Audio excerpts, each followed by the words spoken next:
and enjoy this one together with ODPixel and Fog. Yeah, here we go. Alliance versus Viking. And Fog, what do you make of this? Do you think Vikings come in with some smart stuff? That sort of switch around. Kezu on the puck, Boom on the Tide. Is this going to do it against Alliance? I feel like they've switched some stuff around, but I'm looking at it. Draft. I actually look at this draft and it looks like a secret draft. Okay. I actually think it is. That's got to be a good thing. Draft. Yeah. I actually see like almost like the same heroes I've seen Secret go for, like the style. They love the Coddle with the Pango. They like the Coddle with the +1 carry that counteracts the offlaner, which would have been that Tidehunter. I feel like Alliance set themselves up for a lot of good lanes and a lot of good potential in the mid game where they can utilize their supports really effectively. This Coddle has a way to buff up all three of his heroes just with the Chakra. Chakra on Swashbuckle, Chakra on Tiny Combo, Chakra on Ursa, both abilities. Very strong. So Viking, I feel like they're going to have a bit of a tough time if they don't really start collapsing and just snowballing the hell out of this game. Because Ursa, he's got a really good matchup of carry. Sure. I mean, because the carry Bloodseeker, I mean, why do you think that was the decision here for Viking? Was it just the fact that they really wanted to get a Bloodseeker in it against some of these heroes and that the only role really that they had left to fulfill was carry? Yeah, they've also ran the Bloodseeker carry before, and it is a good carry versus like Pango. You can shut them down, but yeah, it might be hard as Alliance. They're actually walking right in. It's going to be a big blood ray. Get the silence stops it, and it's going to blast over onto Aramis, though, and Aramis got the battery start holding back Nico, baby, and it's going to be enough to stop him from going down. So both teams able to keep everybody alive. And Limp actually just immediately skills the tree grab there. I think if they just had the avalanche, maybe he can get a kill, but doesn't want to ruin his lane. The battle begins. That's fair enough. Around the runes, Alliance, they are going to be able to grab themselves 3 of the 4 to start off with. Yeah, and I'm liking some little things that I'm seeing in this one, right? Like the fact that Viking, they did move the priority of the puck, you know, not a mid laner by any means or anything, because they're playing versus that Lion. They make him an off laner, which is cool. They switch the matchup where the Tidehunter's mid rather than top, or rather than bottom versus the Ursa. So some clever stuff that Viking is trying to react and fix versus. But Alliance, I feel like they just drafted themselves a solid game plan just overall, rather than having just counteract anything. Good draft that works versus mostly anything. Sure. It's just going to be interesting to see, because obviously with this change, I don't know, does Boom play a lot of mid-tide? Or do you think this is going to be something that's a little new for him this game because they've had to take the puck out from this priority position? I think it's probably pretty new. You really only play the mid-tide if you're playing versus like Lycan, I feel like. I don't think I've seen it actually in almost any situations besides that. And Limp, he's playing one of his most comfortable heroes, right? He's Tiny. This is, well, he's been a legend on the Tiny. I mean, because obviously, you know, Tide, it's not a complex hero, but there's got to be some sort of difference in the ability to perform when you are playing a hero that you just don't usually play. Oh, absolutely, and especially when it's being forced as a mid role rather than an offlaner. You have to play quite a bit of a different style for yourself rather than you would be in the offlane, which is just like a sacrificial, you know, you're putting yourself out there to die most of the times, but you're going to get that Ravage off. You know, it's very different when you're playing mid, so could have an impact for sure. As Limp, he can make a lot of rotations, and Tidehunter, you can't match rotations.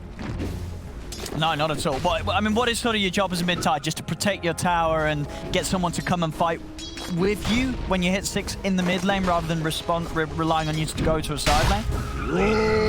I guess I'm honestly not too sure with this game, because I'm only really certain when I see it with literally versus Lycan or versus these lane count. Exactly, you just park yourself there, and this one it's gonna be harder because his lane's not gonna go great either. I'm seeing the Tiny already taking advantage significantly of this. Like the cleave even hurts Tidehunter a lot just when he gets hit. Well, we'll see what Boom's able to do, but I think, you know, at least on the other side of things, as they were pointing out the pan, you know, Kezu on the puck, this is something that he does play, so he's definitely going to have more responsibility of sort of reaching that level of play that we know that he can do on the puck, and making sure that he is the one setting up and making moves happen. It is definitely going to be hard with Hansken constantly on the hunt for him in the action with that Hex. I feel like his lane's not that easy either. Ursa actually doesn't do that bad versus the puck. You have pretty massive base armor, so you actually can withstand versus that pressure. They just have to watch out for the Aramis rotations with the Clockwork if he catches them, but they're speedy. They have ways to play around cogs, the Ursa and the Coddle. So I'm seeing some really solid lanes coming up in Alliance. Top, though, we are seeing that Bloodseeker having a very good time. with that Nature's Prophet. They did pick these 2 supports, and then the Nature's Prophet came out, so they knew that this NP would have a good impact versus them. And right here, he is securing the lane. This mid disparity is getting pretty big, though. 6 denies, 20 last hits for the Tiny, 12 on Boom.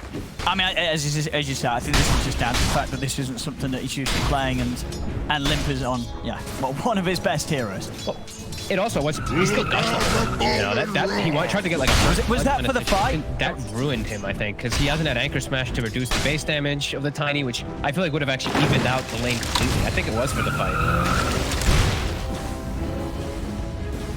Really falling behind now at this point. Because now, looking to get aggressive. Limp will toss him under the tower to try to secure himself some last hits. And we will see those rotations for the 4-minute room. As Limp scurrying his way up toward top. They have Hanskin and a Treant. Spawns bottom. Fortunate for Viking. Illusion! Let's see. I mean, and in this sort of game, this is a game where you feel that for Alliance, they're going to be feeling more confident at all stages. Nico Baby's Ursa is sort of set up in this game to, late game. There's not going to be much that can carry against this Ursa. Yeah, I think that they're comfortable through like all stages. Yeah, exactly. Like early, mid, late game, they can actually just fight and also just chill back and farm if they need to, if this Ursa gets the opportunity to. It looks like a really solid draft from them. They just have to watch out a bit about the timings around like, the coil, as well as the Ravage that's going to be coming through when Bloodseeker looks to fight before the Ursa's. So honestly, I was very interested. I have been looking up some stats on Boom's Tide. So as far as I can see, he's never played Tide in a competitive game, and he's played 16 games of it on his pub profile. So only 16 games of Dota. He's got a 31% win rate on it. So this is this is very much a hero that it really has to be because they felt that they cannot do the puck mid. They've had to put him in a position where he is without a doubt very uncomfortable, and this is. This is not his comfort zone, so pressure's going to be onto him. We'll see what he's able to do, but it's not going to be easy for him this game. No, it's not. They had to, right? They had to run. They had to. There's the Ursa and there's the Lion. So there's no way that they could have the puck in mid. They can't have the Tide off lane. They had to switch it up. Boom. He's gonna have to go to base. Limp will keep himself farming in the mid lane and continue to grow that much faster. Down bottom, seeing Celery attempt to pressure with this wave.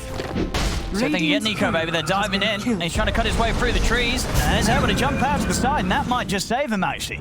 His Earth chucks across the tree line, and he is away. Unfortunately there for Viking, they were very, very close to catching him, but couldn't quite take him out. As Nico, baby, will have to TP back to base to refuel. Won't quite go down. Awkward ways for them to set up for these. Oh, another courier. Celery will get that one at least. But awkward ways for them to set up with their supports. The stuns are very lackluster on the draft of Viking until they do get those level 6s online.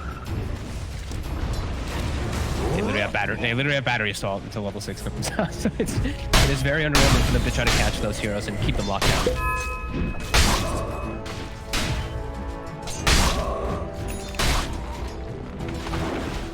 Let's see how's Shad doing. Shad's farm. I mean, it's still very close between him and Nico. Both of the carries are getting free farm in the safe lane. I mean, it's a chill game. 7 minutes in, nobody dying.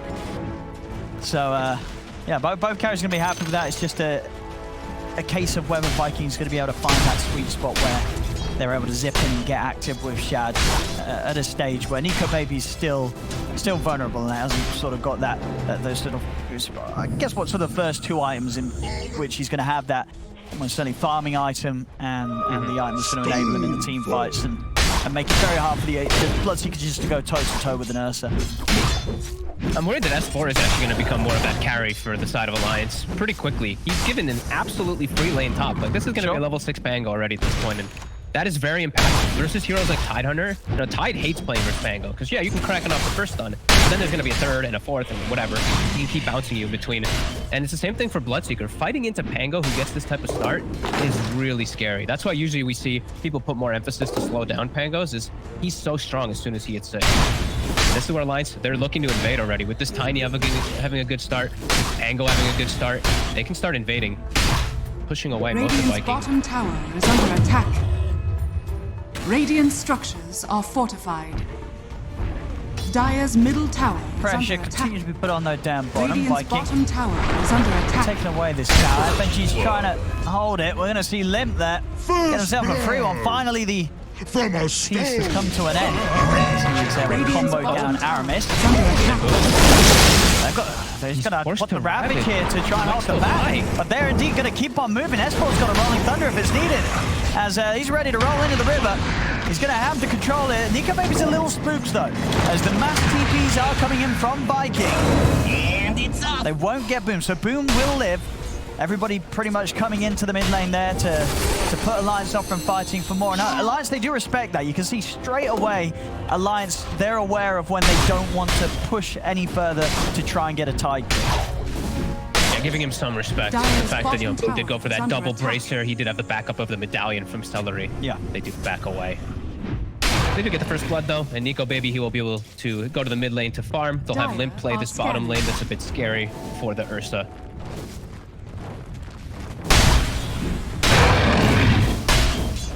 Even though they don't get a kill though, definitely Dire's middle a nice tower is under relief attack. across the map when that Ravage has been used, especially from the mid-tide. So it's a big window where you're not going to be concerned about the tide making moves. Yep, time for Nico Baby to chill back, he'll farm up his jungle. Time for FNG to go around stacking and just moving his heroes around with recall as well. It's a very early level 6 as well on FNG. If they do want to try to set up some outnumbering plays versus the side of Viking, it's definitely a chance for them. See what FNG looks to do. They're giving the levels right now to Hanskin top. They want to get him that nice level 6 at a decent time, as he has been. You know, he did get forgotten a little bit because he's having to check the runes so much as this Lion. So S4 jungling kind of close to him, and they give the lane. See the bounties, Alliance. They want to fight for the one down bottom. Aramis is going to step forward. They're going to go in with the combo. Limp's able to grab the bounty rune. As they will also be able to finish off the kill. Instead of TPing in, nothing you can do to turn this around. Shaq, can you get in range for any action here? Alliance, they're already backing well away. So Viking there, they're bringing the four of them down, but not able to stop Alliance from taking the rune away from them, and unable to get a catch on anyone. And that was the coil used from Kezu, who was trying to get themselves any type of kill. So now they can play a little bit more aggressive on Alliance, knowing that is down. That's smoked up it. They're ready to try and get back in with the combo, maybe. S4's got the Rolling Thunder. Scary. Shad's going to open up with the Rupture. S4 is going to get himself hidden underneath the tower, jumps out of the Blood Bright to avoid the damage, and now he's ready to turn, holds the ground to get the swashbuckle touch from a distance. Very nicely played there by S4 to dodge around the damage and have an impact whilst being ruptured. They're feeling their strength right now in Alliance. Limp just having this insane game on the Tiny already. He's got the 4-4 build, so that burst is at almost his maximum now. For quite a long time that he's going to be able to just set up and kill a lot of these squishier heroes like that Nature's Prophet. And nice hold there from Alliance. Radiant's middle tower is under attack. See Boom, he's just going to go full on tank. Double bracers, Sanj. He wants to make sure that he doesn't get burst and that he's going to have the opportunity in these fights to really wait off before he pops the Ravage and not really be in situations where he feels forced to use it prematurely.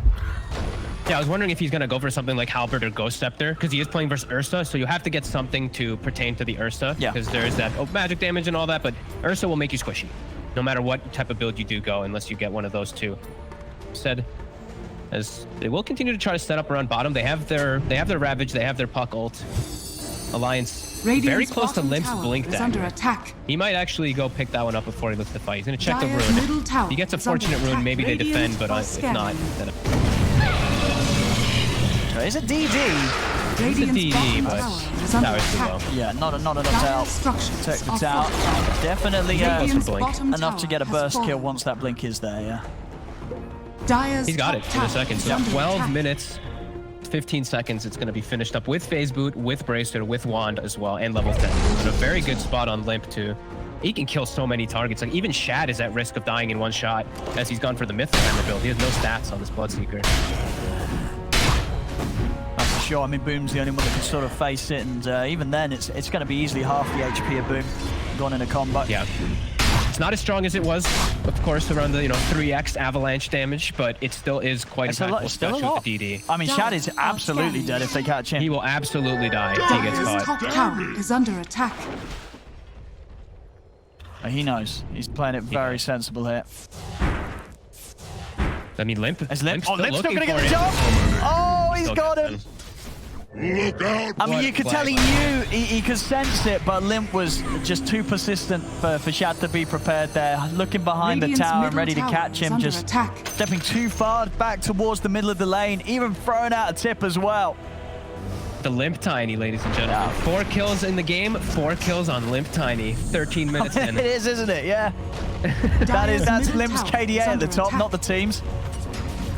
Viking, they're starting to get annoyed. You know, this blink dagger, these pickoffs. If they're not together, they're starting to get pretty annoyed about. They gotta potential do of them something with this dying, so Ravage. They gotta do something. Yeah, Yeah, they they've got gotta the ult. catch something Here or we some go. reaction. Otherwise, this game is going to get out of hand with Dyer's bottom tower Battle is Fury under timing. attack. This is perfect move if they can get this kill. Probably worth. Yeah, absolutely throwing down the coil on that. That couldn't have been a better catch there, really. Finding Nico Baby seconds before he was getting his Radiant's Battle middle Fury tower done, is so under attack. slowing it a little bit. And they didn't have to use Ravage They either, didn't. so Boom's got that for the next fight. The perfect target to run into. Yeah. Couldn't have asked for more.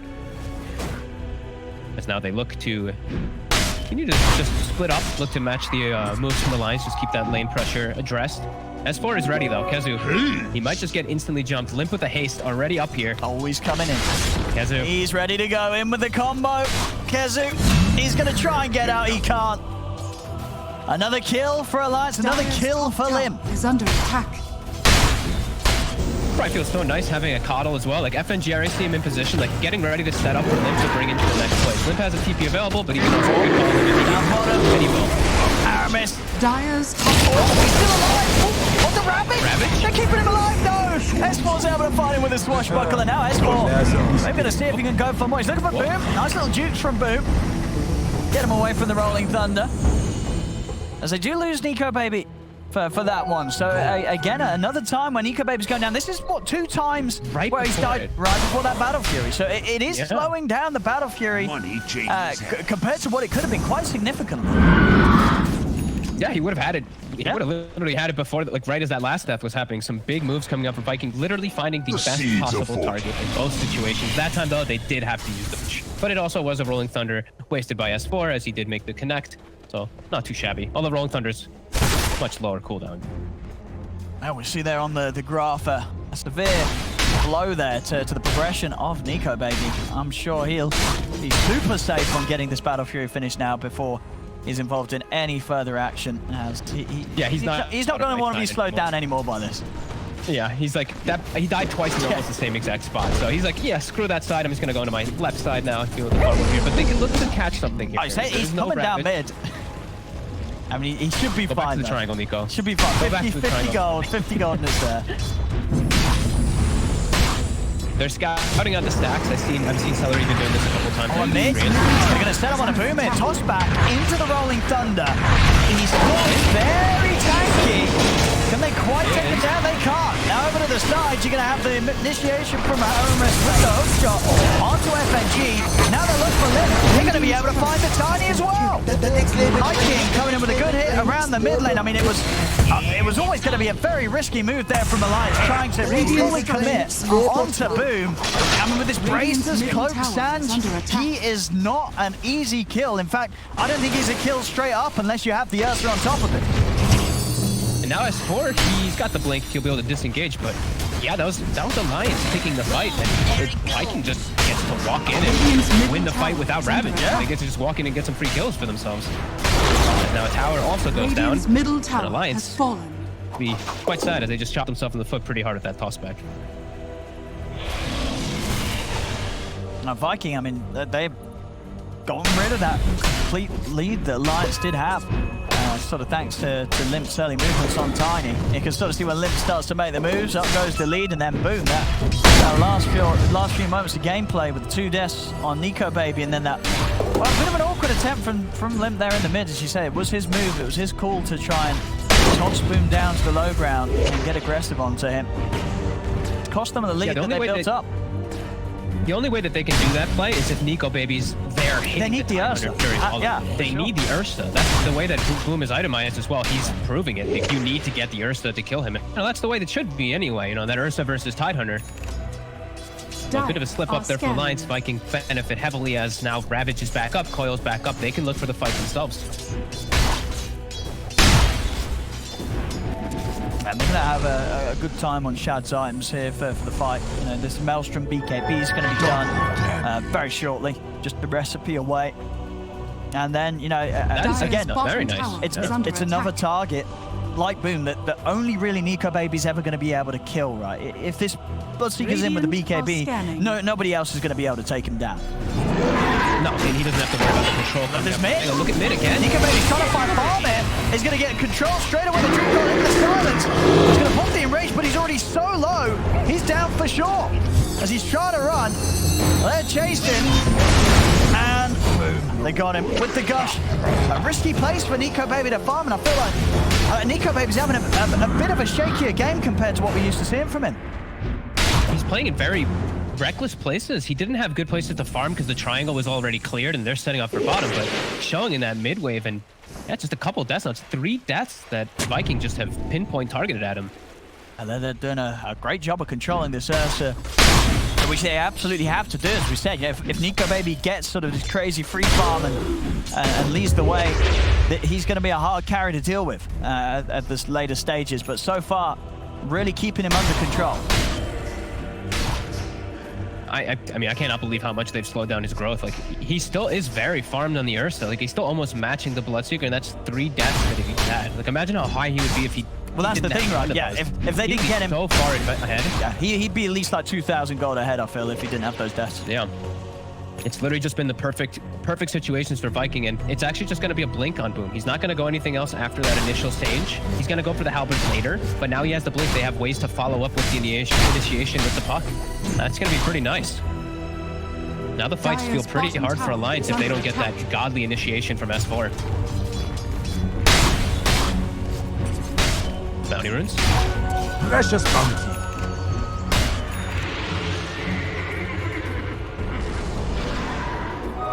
Arcane. Oh, tiny over. Dire's bottom tower is under Viking attack. now with an arcane, and he's got blink. He's level 15.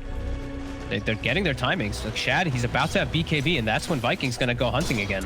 I mean, yeah, we've got the smoke from Alliance. They see Boom mid, but really not the target that they want to be making moves on. That they want to find, you know, ideally Shad, but Shad, for the most part of this game, he's just been very smart with where he's been farming.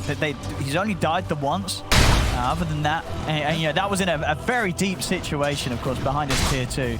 Alliance just haven't been able to hunt him down elsewise. BKB is done after this cap. And now even if they do find him, there's a high chance he's going to be able to pop the BKB and get out of there.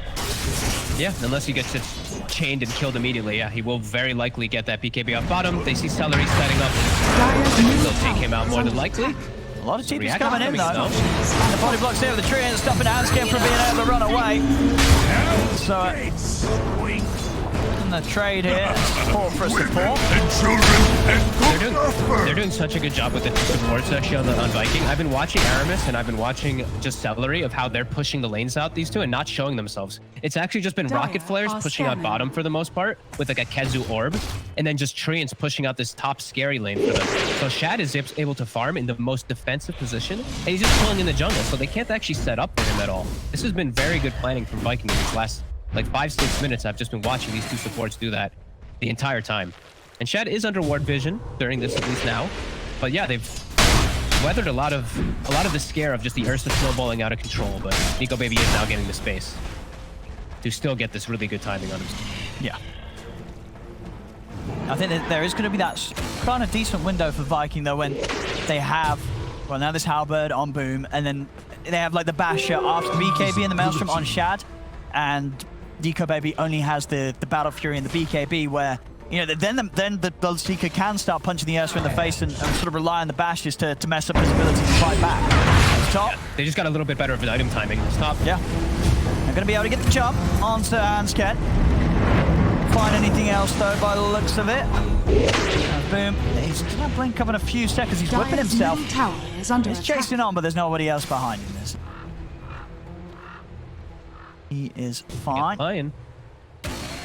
All these kills matter a lot. I see Kezu. He pretty much has Ags done. So you're talking about when Viking gets these BKBs and everything's finished. True. Alliance, they'll be getting their BKBs, but it's gonna be addressed by Kezu's coil if he's able to find a good one. Radiant's top tower These fights is under attack. still feeling quite hard for Alliance, and it's not even just the Radiant's BKBs they have to be structures worried. are fortified. It's also the Pango. If he gets coiled as well, he's just Dire's controlled middle inside of that tower Rolling has Thunder fallen. versus this Ags that's gonna. Radiant's top So tower this could be is under pretty attack. huge for Viking.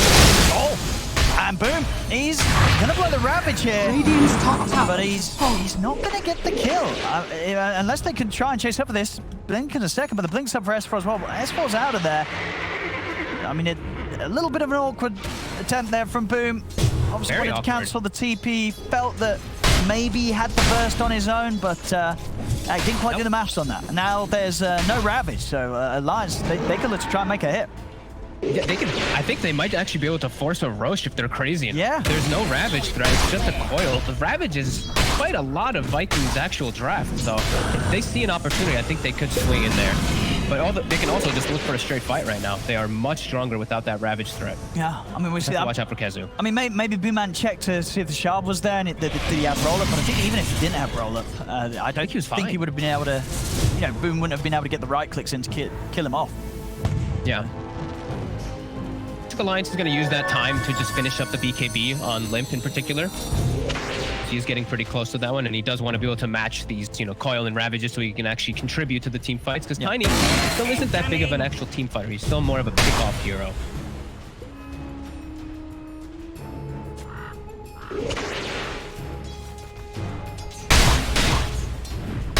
Very close game, though. 7-7.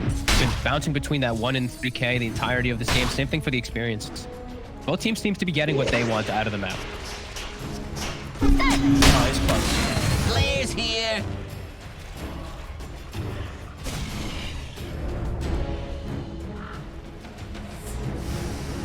Bounty runes in 10. Dire's bottom Teams tower is under attack. pushing out the side lanes set up for these. Aramis as well as Shad setting up bottom. Also Kezu. So maybe looking to actually fight.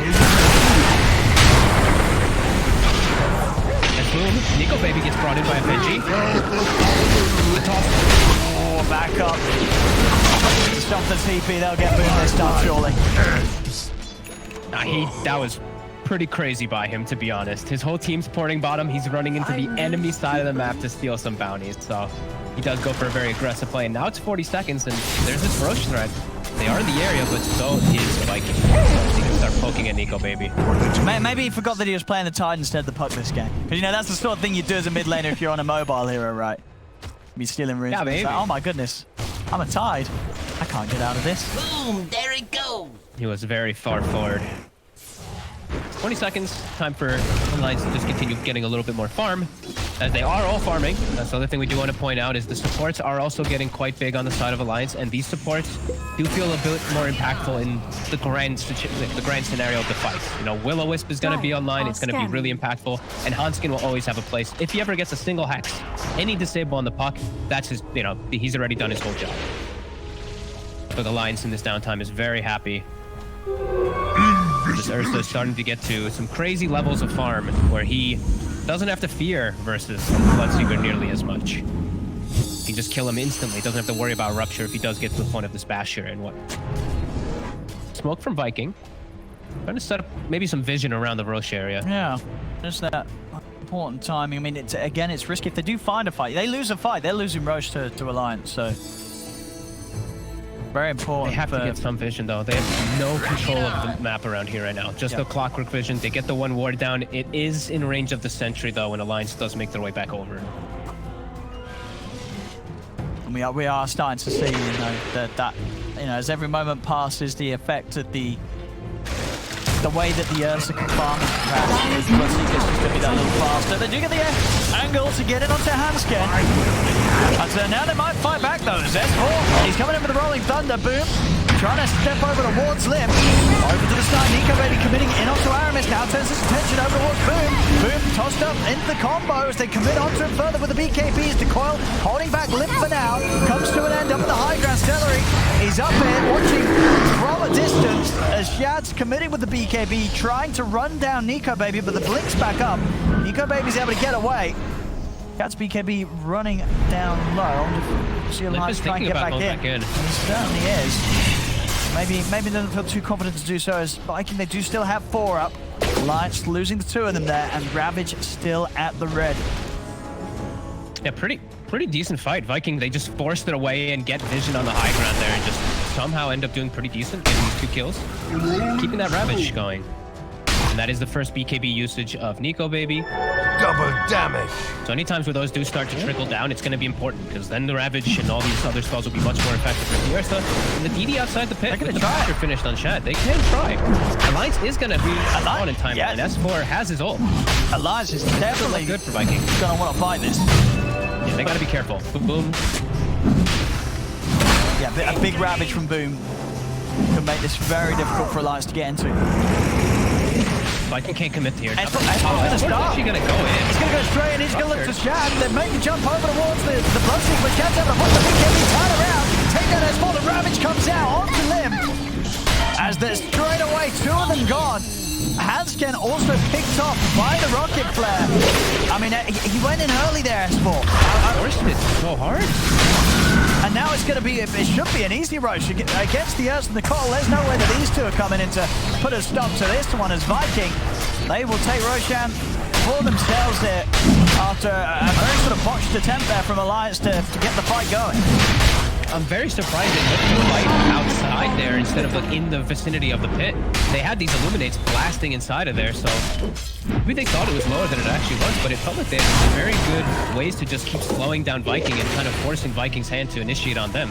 That was very disastrous from S4 and Limb. Nico Baby will be able to get a punch back here.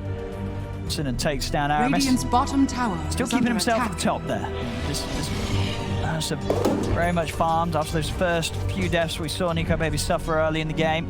He has yet to be found again. Really cleaned up his act and not allowed himself to be found anymore. Yeah, we can see that. I'm so surprised about how that whole fight went down.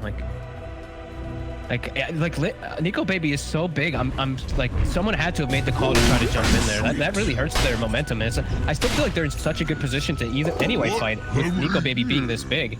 They just now have to deal with an Aegis. It's unfortunate. They kind of gave them that one.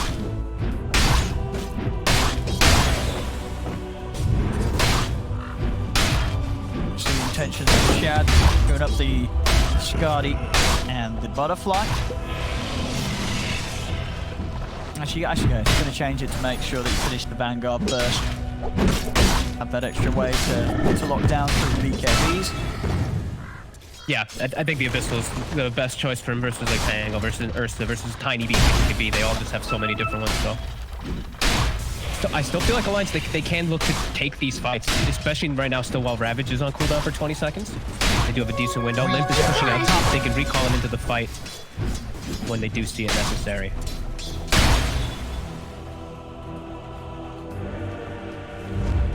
Viking, though, they're going to have Ravage up soon. Boom, actually not getting caught inside of the smoke there, unfortunately for him. He will have Ravage in 4 seconds, and they're actually sweeping top. They're expecting the recall to come, so they're going to look for the hero that is split pushing, which is Limp. Oh, that's smart. This is a nice catch. This is real good. In they go, straight away. Bashes out, there's no chance for Limp to do anything in response there. Did you say this is the way you got to play against a Cottle lineup. Dire's top tower Yeah, is that was under attack. that was a really smart move. Like, just because they have limited information on the map right now. If you look at the way that their wards are, they actually don't really have any. So they saw him pushing top, so they're expecting the team to be playing on the opposite. So they go for him. That's a really nice move. Themselves some time to finish up these items. So that's what this Aegis is giving them. Just a little bit of Dire's freedom on the map. bottom And tower is under Shad pretty much attack. has Abyssal now done. Dire's He's actually structures keeping are up pretty fortified. decently with that Battle Fury Ursa. He is, I mean, Nico Baby's sort of got the 2k ahead, but then for the last I will rip you apart. 7 minutes or so, it has been the Baby. same difference. Now they're going to start going on to him a little bit. Nico Baby, he's going to turn onto Shad, but Oakshot comes in from the side, and they're going to be able to take him down.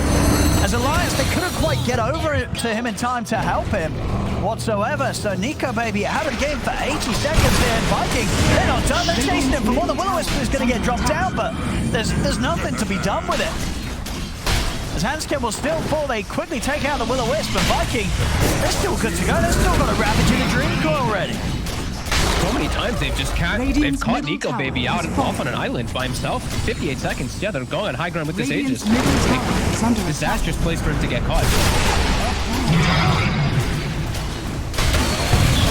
See if they can stop this. I mean, I guess, you know, Nico Baby, he does not want to buy back, right? No. The Aegis is still there for about a minute. And boom, he's in. He's actually jumping straight away in onto FMG. FMG is going to get burst down. They'll take him out. S4's coming in with the Rolling Thunder. Limp trying to take one of them down with the combo. He goes on to Kezu, it's not enough damage. Kezu's fine. They will take the Aegis out of the hands of the boom. He's going to step up with the graphics. Limp pops the BKB, but Aramis is in with the hook shot. Onto Hanskin. Hanskin goes down over to the side there. Pistol in onto S4. S4 falls. Shad's coming in with the BKB, chasing that FMG. There's the flashes. And Shad gets the double. As Alliance, they're starting to crumble here big time. Now down 8k. And with the mid-racks exposed, Radiant's 3 middle heroes barracks dead. are under Vikings attack. going to be able to push on. And by the looks of it, get this melee racks without Alliance being able to stop them at all. Radiant's Viking just middle barracks striking with is falling. precision, finding the most ideal targets back to back to back in these Radiant's middle situations. barracks They just is get a racks like this for free. Well, I said for free. It costs them a bit of, Radiant's a bit of top spells and all tower that, but is under attack. look at this, like 45 seconds still on Coddle. Alliance is gonna have their 5-man ready, and they're gonna be knocking on the next set of racks. This is some solid stuff from Viking. Radiant's top tower You know, is again, falling. it's very impressive to see this flexibility. As I said at the start, you know, Boom on the Tide. This is not a hero that he plays. As far as the records show, he's not played this in competitive, but he's having a good game. Oh my. He's having a very, 3-1-9. He's playing a solid performance. He's packed up. He said, you can't kill me, you can't go on me, and it's definitely working. The tip's coming out onto Hanskin. As Viking definitely feeling themselves right Radiant's here. top barracks are under Yeah, they have attack. well and truly taken over this game and made it pretty out of control. Hanskin hasn't found the connection onto the puck once, Radiant's top it feels like. barracks has The fallen. Hex is just not coming into play, and Radiant's top now they have barracks such a are big under lead. attack. It's crazy. Alliance just has never been able to Radiant's actually top barracks get has their fallen. fight going together after that botched initiation around the Roche pit. It's all crumbled so far out of control, and Nico Baby, all The 4 of his seeds of deaths, fortune. it's been precision by Viking. It really has. Very impressive maneuvers here from Viking. 14k up. Pretty much after all those objectives, they're on towards the next items. For the Jad twins. 1,000 away from the Skadi. You've nearly got the Lincolns done on Kezu. They are Hex in a massive. second. He has a Hex on the 5 position. Nature's Prophet chooses to buy. They've just gotten such an influx of gold from these last few moments, and Alliance has just completely lost their footing in this game. Yeah, it's been a shaky game from Alliance. It really did feel like Alliance was going to be able to just sort of slow it down, make space for Nico Baby to farm, but Viking, they've just been able to break straight through that sort of strategy that Alliance has tried to come out with. Aramis is on the hunt for Hanskin again. With Celery, they can easily start picking off this lion whenever he does show. Yeah, they're going to tip him again. They're having a great time killing Hanskin. He's 0-9-3. 0-9. They're making sure that it hurts. They certainly are. Coming in. 17k lead. It's just getting rougher and rougher here for Alliance. And the thing is, too, like, a couple of the Ravages were just completely whiffed from Didn't the really style matter. of Viking, and it didn't matter. Like, Alliance didn't take advantage of a couple of these situations, and it really, like, that Roche situation was such a disaster. It really just opened up everything for Viking, and they're just rolling with it now. So far ahead. That's some impressive greater tree, and look at it Radiant's go. bottom tower Love has it. fallen. It's Alliance, they're looking for some type of wraparound, but S4 is found. Trying to do a little bit of shopping here. But he's gone. Nothing to be done over this area of the map. Kezu joining in on the tipping action. Smooth sailing now. They've just effectively ruined all of Oh Alliance. my, look at Alliance that. is never Oh, finding look at the anything. net worth. Was that the Roche fight? What happened? Was that when it all Yeah. just went straight downhill? Yeah, very quickly. Very quickly after that. My And goodness. look at all the orange dots as well, too. It's literally just been Viking doing everything. Finding kills, finding towers, finding push. Yeah. An excellent job by them from just breaking Alliance completely in this game. Nico Baby, he's got the... Yeah, this is what it feels like. He's got it queued up.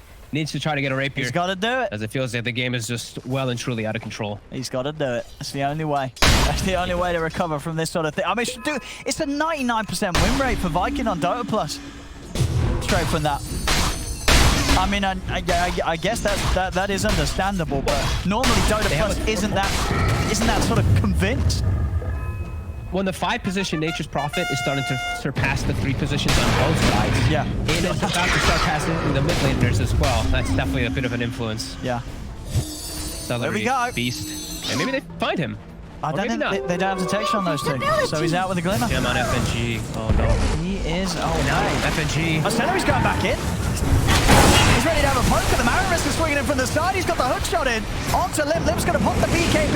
The Will-O-Wisp is down as they will turn and kill off Aramis. They have lost FNG. They're going to lose Hanskin as well here. The dream call for Kezu catching onto the 3 of them. The Ravage is out from Boom. And they're going to be able to team-wipe them in by the looks of it. Only Nico Baby and Limp left behind as Limp goes down. Celery's into the Sprout. Could he even get the kill? Nico Baby's trying. He's trying to kill this Prophet, but he can't do it. Shouts it with a match and then calling it. It's over.